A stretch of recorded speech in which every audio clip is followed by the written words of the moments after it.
There we are going down the road. See, we're got a nice steady 35.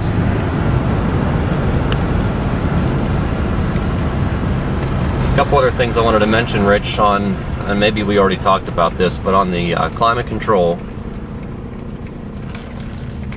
in the winter time, sometimes it has a hard time, the fan doesn't start on its own. So what you have to do is you have to move the indicator over to defrost first, and then back to the automatic for it to kick on.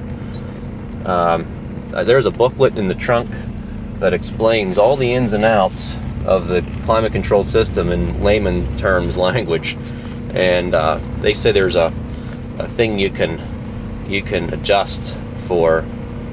What am I trying to say? There's a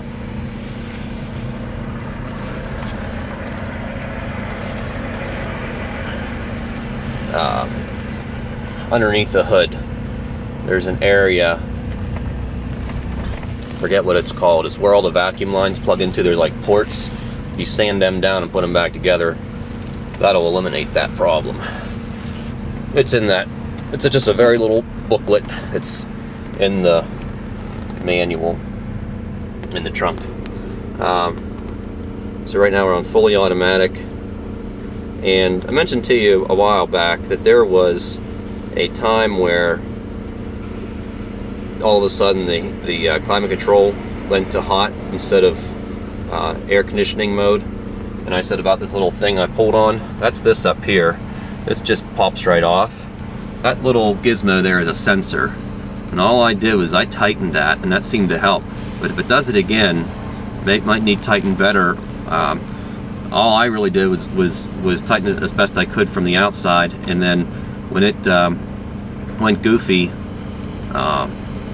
when I talked to you about it, I just took and just pulled on, I just grabbed a hold of that little end and I just kind of like pulled it toward me just gently, and it went right back into a correct operating mode, so I had full air conditioning. So here we are at Sheetz. Let's take a walk around.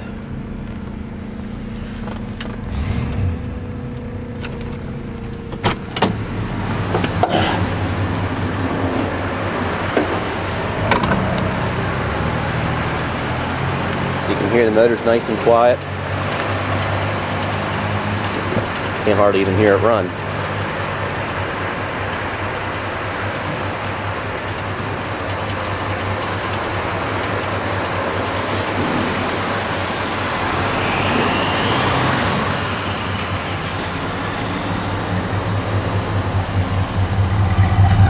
Exhaust sounds nice.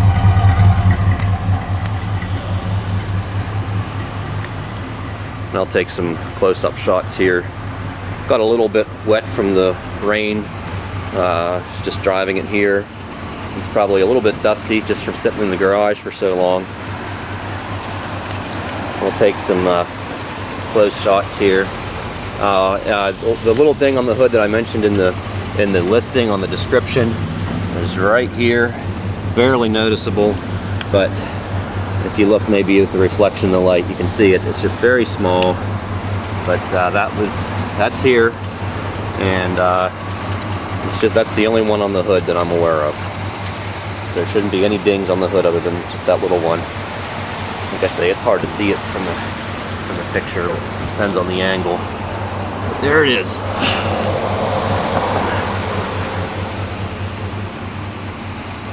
No dings on the roof.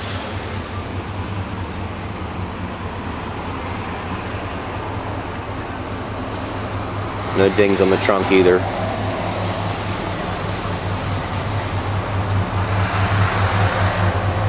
There's a couple little marks here. Oh no, that's grease. I don't know where that came from.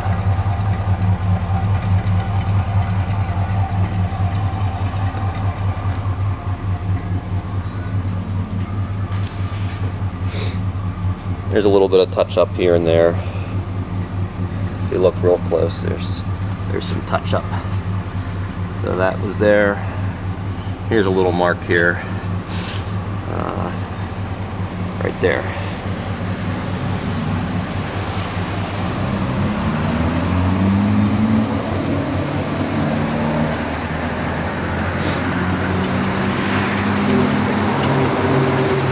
little mark here too, touch up.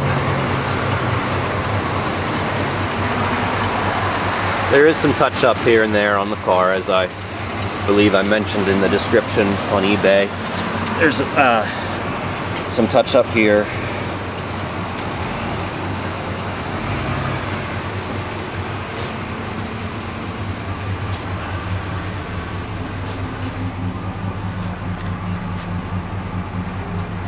There's a little bit of alligator cracking in here, which see, no marks on the chrome anywhere to speak of. A little bit of some brush scratches here on the edge.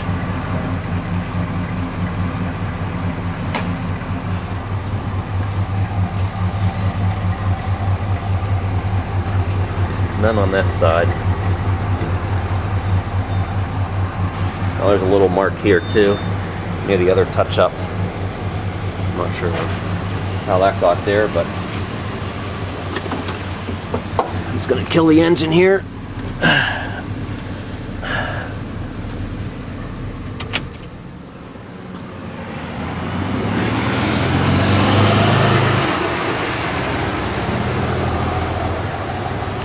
Again, we're at 28,182 on the clock, or 128,000, I should say.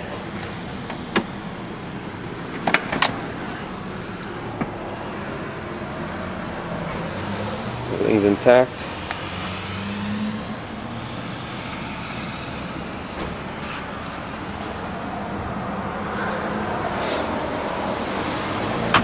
The passenger side window, like I said, it does work, but you're going to put a lot of pressure to get that thing either down or up. I forget which, but if, well, let's try it here.